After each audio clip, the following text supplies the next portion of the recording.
শক্তিশালী করার জন্য সেই সকল মেধাবীদের একজন আমাদের সকলের প্রিয় আমাদের এমপি মহোদয়ের সাথে যার অনেক ভালো সম্পর্ক, আমাদের সেই প্রিয় ব্যক্তিত্ব, ব্যক্তিগতভাবে আমার প্রিয় ব্যক্তিত্ব জনাব রাশেক রহমান এখন আপনাদের সামনে গুরুত্বপূর্ণ ভাষণ রাখছেন। জনাব রাশেক রহমান।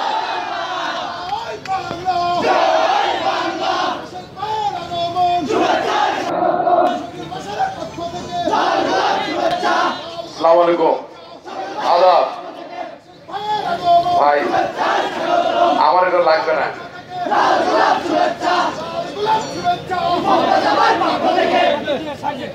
আসসালামু আলাইকুম, আদাব। আমি জানি আপনারা সকলে পরিশ্রান্ত, তাপদাহ আমাদের এই দেশের একটি নিত্য বাস্তবতা। তারপরেও বক্তব্যের প্রারম্ভেই বলতে চাই, আমি, আপনারা, আমরা সকলে বঙ্গবন্ধুর সৈনিক।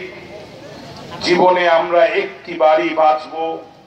আল্লাহ তাআলা আমাদেরকে তৌফিক দিন যাতে টেকনাফ থেকে তেতুলিয়া প্রতিটা প্রান্তরে প্রান্তরে আমরা বঙ্গবন্ধু শেখ মুজিবুরের কথা বলতে পারি। আপনারা সকলে আমার সাথে বলুন, জয় বাংলা, জয় বঙ্গবন্ধু।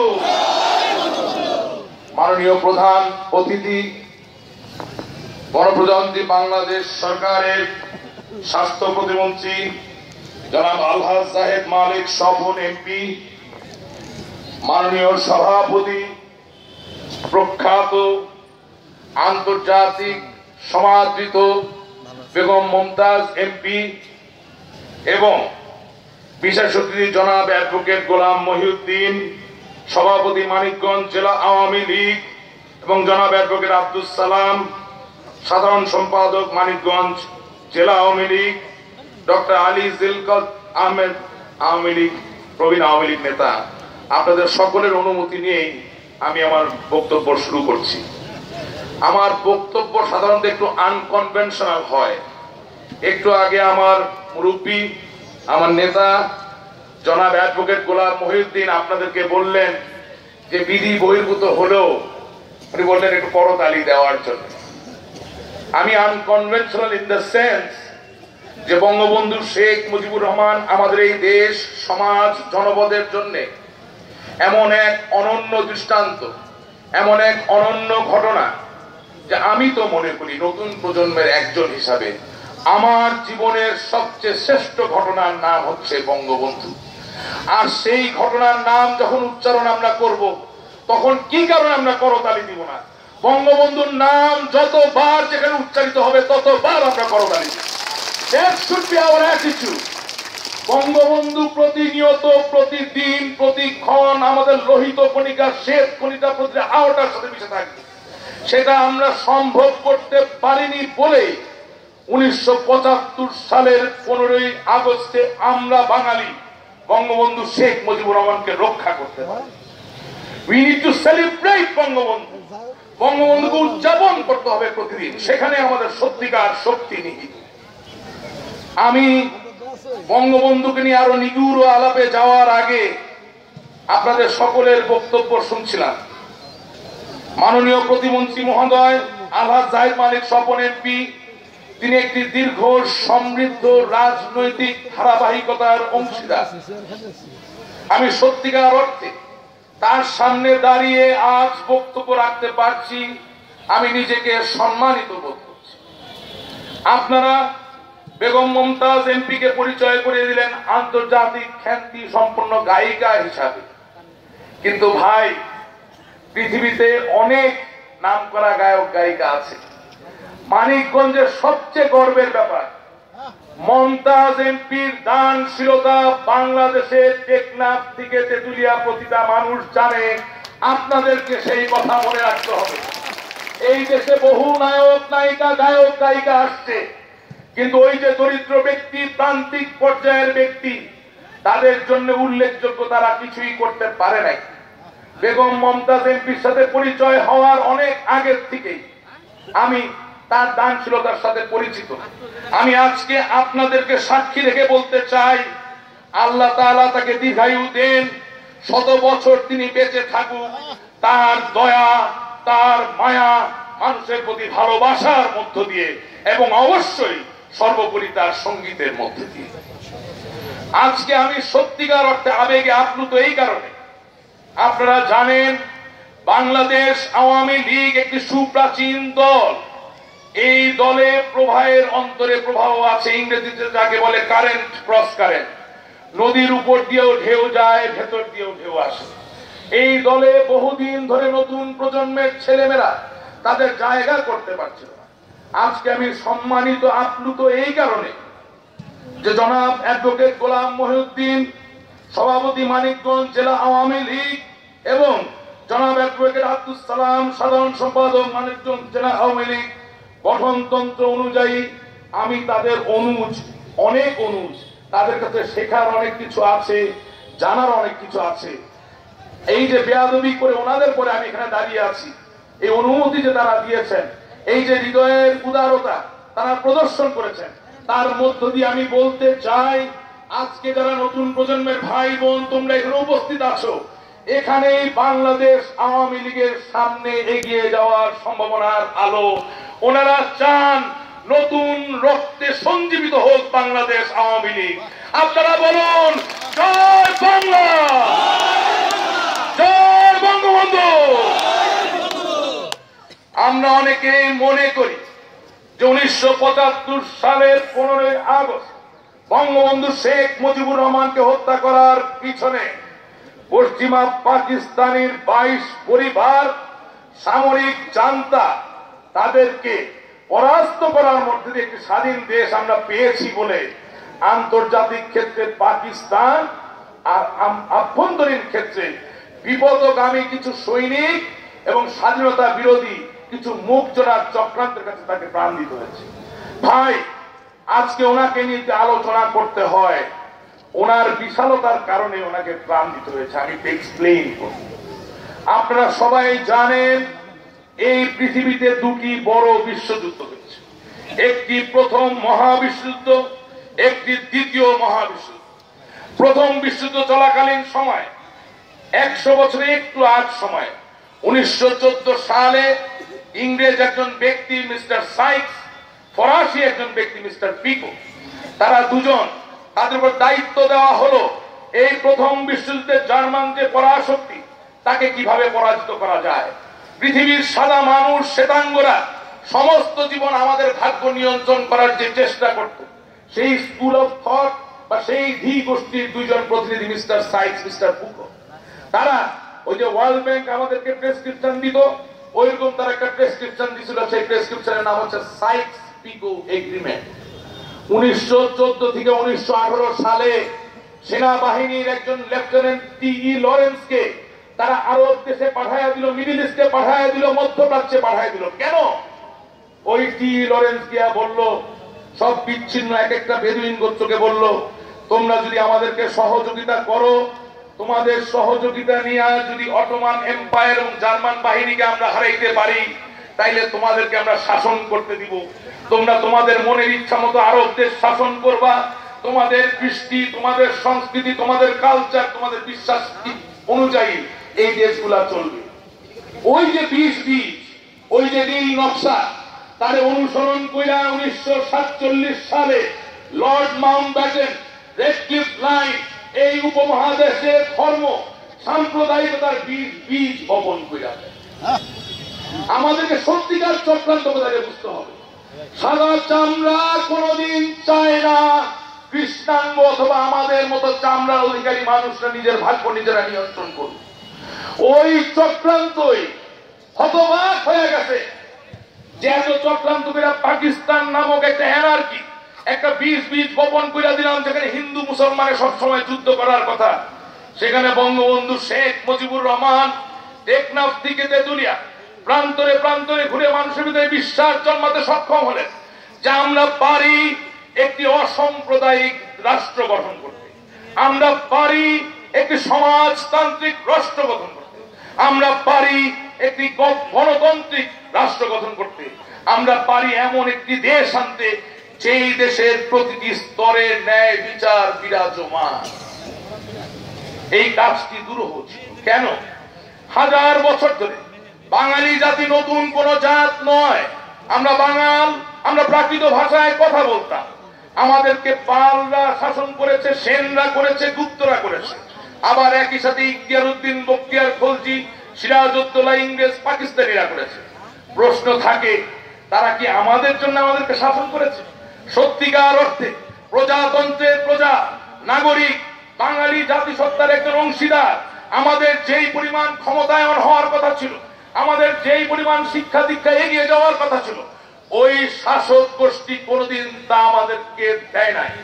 কিন্তু বাঙালি জাতির হৃদয়ে মুক্ত হওয়ার অদম্য অভিলাষ, অদম্য ইচ্ছা হাজার বছর ধরে লালিত পালিত হয়েছে। শুধুমাত্র বঙ্গবন্ধু শেখ মুজিবুর রহমান 1920 সালে গোপালগঞ্জ টুঙ্গিপাড়ায় জন্মগ্রহণ করার মধ্য দিয়ে নিজের স্বপ্ন দেখলেন যে বাঙালিকে স্বশাসনের উপহার দেওয়া যায়। আর সেই উপলব্ধি একজন অসম্ভব বৃহৎ হৃদয়ের মানুষ হিসাবে সমস্ত বাংলাদেশের প্রতিটি মানুষের ভিতরে বিশ্বাসটি তিনি গেঁথে দিতে পারলেন। আর তার মধ্য দিয়ে ভাই আওয়ামী লীগ আজকে সরকারে, আমি মাননীয় সভাপতির কথা অনুসরণ করেই বলতে চাই, কিছু হইলেই বলেন টিআর টেস্ট লীগ, কিছু হইলেই বলেন জিআর জেনারেল লীগ, কিছু হইলেই বলেন গম চাউল একটা চাকরি, অথবা কখনো কখনো বিদ্যুৎ। বঙ্গবন্ধু শেখ মুজিবুর রহমান কোনদিন টিআর দেয় নাই, জিআর দেয় নাই, কাউরে বিদ্যুৎ দেওয়ার কথা বলে নাই, চাকরির কথা বলে নাই। তিনি বলছেন, তোমরা আমারে বিশ্বাস করো, তোমাদের ভালোবাসা দাও, সমর্থন দাও, আমি তোমাদেরকে স্বাধীন একটি রাষ্ট্র দিব, লাল সবুজের বাংলাদেশ। সেই বাংলাদেশে আমরা আমাদের ভাগ্য নিয়ন্ত্রণ করতে পারব। এই যে অঙ্গীকার ভাগ্য নিয়ন্ত্রণের, এই অঙ্গীকারই হয়েছিল তার জন্য কাল। আন্তর্জাতিক বিশ্বের চক্রান্ত, পাকিস্তানি চক্রান্তকারীরা এবং বাংলাদেশের ভিতরে অকৃতজ্ঞ চক্রান্তকারীরা একীভূত হয়ে বঙ্গবন্ধু শেখ মুজিবুর রহমানকে হত্যা করেছিলেন। আজকের দিনে এই উপলব্ধি অতীব গুরুত্বপূর্ণ এই কারণে যে আমরা তো বঙ্গবন্ধুকে বাঁচাতে পারিনি ঠিক, কিন্তু আল্লাহ তাআলার অশেষ রহমত, মাননীয় প্রধানমন্ত্রী জননেত্রী শেখ হাসিনা তো আমাদের দায়িত্ব নিয়েছেন। তাকে রক্ষা করা কি আমাদের দায়িত্ব না? আপনারা যারা মুরব্বী, আপনারা স্বাধীনতা যুদ্ধ করেছেন, একটি স্বাধীন দেশ এনে দিয়েছেন। আমার মূল বার্তা আমার নতুন প্রজন্মের ভাই বোনদের কাছে, তোমরা যদি চাও শেখ হাসিনাকে রক্ষা করতে, 21শে আগস্ট একবার চক্রান্ত হয়েছিল, তিনি বেঁচে গেছে।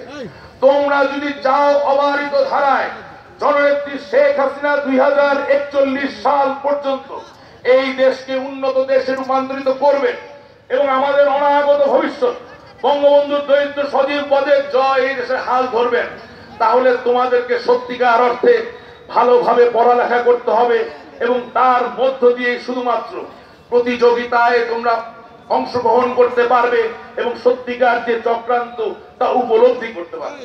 আমি শুধু তোমাদেরকে একটা কথা বলতে চাই, অ্যারিস্টটল বহু বছর আগে একটা কথা বলছিলেন, people who contemplate in the art of politics, people who contemplate in the art of building an empire, they often realize that education is the most effective weapon to sustain an empire. এই কথাটার মানে হচ্ছে, যারা রাজনীতি নিয়ে চিন্তা ভাবনা করেন, যারা সাম্রাজ্য তৈরি করতে চান, তারা প্রতিনিয়ত অনুভব করেন যে শিক্ষাই একমাত্র হাতিয়ার, যার মধ্য দিয়ে একটি জাতিসত্তাকে সামনে এগিয়ে নিয়ে যাওয়া যায়। ওই শিক্ষার জায়গা থেকে আজকে মাননীয় প্রধান অতিথি ডক্টর আলহাজ জাহিদ মালিক সাহেব যদি এখানে আছেন, আমি একটা সুযোগ নিতে চাই। আওয়ামী লীগ সরকার কত সালে ক্ষমতায় আসছে আপনারা মনে আছে? 96। তারপরে কত সালে আসছে? 2008। 2009 থেকে আজকে 2015 পর্যন্ত সর্বমোট এসএসসি পরীক্ষায় পাশ করেছে 94 লক্ষ ছেলে। আপনাদের কাছে আমার প্রশ্ন, বঙ্গবন্ধু শেখ মুজিবুর রহমানের অসমাপ্ত আত্মজীবনী যদি বাংলাদেশের শিক্ষা কার্যক্রমের প্রথম শ্রেণী থেকে এসএসসি পর্যন্ত রাখা হতো, তাহলে কি এই 1 কোটি ছেলে মেয়ে বঙ্গবন্ধু সম্বন্ধে জানতো না?